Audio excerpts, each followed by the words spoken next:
It's a sudden holiday season in Sri Lanka, but there's no festival around the corner. No National Day either. Sri Lanka has begun a 5-day bank holiday to restructure their debt, specifically their domestic debt. How much money are we talking about? Around $42 billion. Now, this restructuring is all about sending the right signals. And if this goes well, the foreign lenders will be satisfied. So what is the plan? What is Sri Lanka planning to do? They're offering debt holders 3 options. 1, take a 30% haircut, meaning the lenders will have to forego 30% of the principal. But they will be repaid in 6 years at a 4% interest rate. Option 2 is no haircut. So repayment will happen, but it will happen after 15 years, plus up to 9 years of grace period. And the interest rate will be 1.5%. Option 3, convert your dollar bonds into local currency ones. No haircut, and 10 years for repayment. Now, this is the plan unveiled by Sri Lanka's central bank. It's a highly consequential one. Hence, the 5-day banking holiday. The fear is this plan could lead to massive volatility in the financial markets. So they decided to create a buffer to give the markets more time to absorb any shocks. The plan will now be presented in Parliament. It is expected to be passed over the weekend. So that's one part done. Part 2 is dealing with international lenders. Sri Lanka's external debt is also around $42 billion. Some of these are held by bilateral lenders like China or Japan. If domestic debt can be restructured suitably, Sri Lanka can move to external debt. But timing is key. The International Monetary Fund or the IMF will review Sri Lanka's progress by September. They will look closely at foreign debt. If the restructuring is done, they will release more money from the bailout package. If not, there could be hiccups. So September is the target for Sri Lanka. Their big worry seems to be China. On paper, they support the IMF bailout package. The Chinese support it. They've also agreed to restructure some of the loans, but their actions suggest otherwise. Consider what happened in April this year. Sri Lanka kicked off restructuring talks without China. India was present. Japan was present. So was the Paris Club of Sovereign Creditors, but China was not there. Do you know why?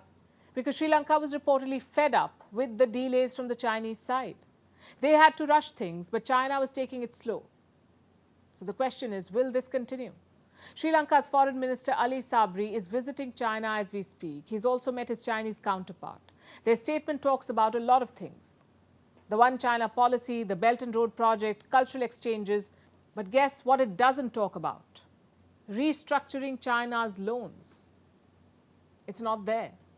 What explains this dangerous strategy by Beijing?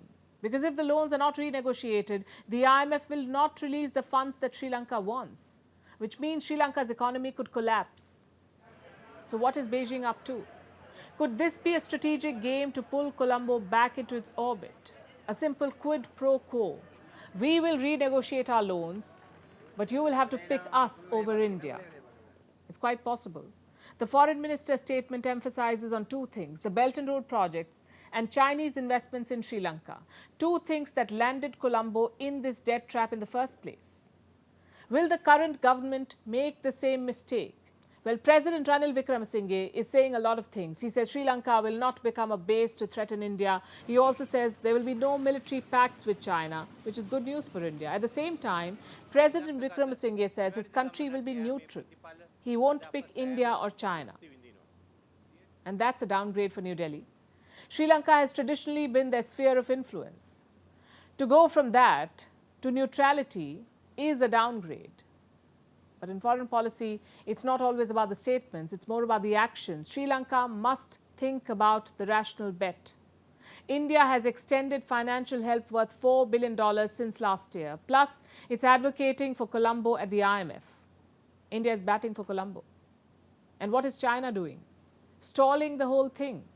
Sri Lanka will need more assistance down the line, more constructive assistance. Their economy is projected to shrink by 2% this year, which means a lot of jobs gone, a lot of materials in short supply. How will Colombo overcome this period? Some international agencies have stepped up. This week, the World Bank, for instance, granted $700 million, $500 million for budgetary support, $200 million to help the most vulnerable people. The IMF has also announced a $3 billion package. Only some of it has been released. The rest will come only after loans have been renegotiated. India is ready to help achieve all of that. But Colombo also needs China's help. The problem is, it could be a dangerous trade-off.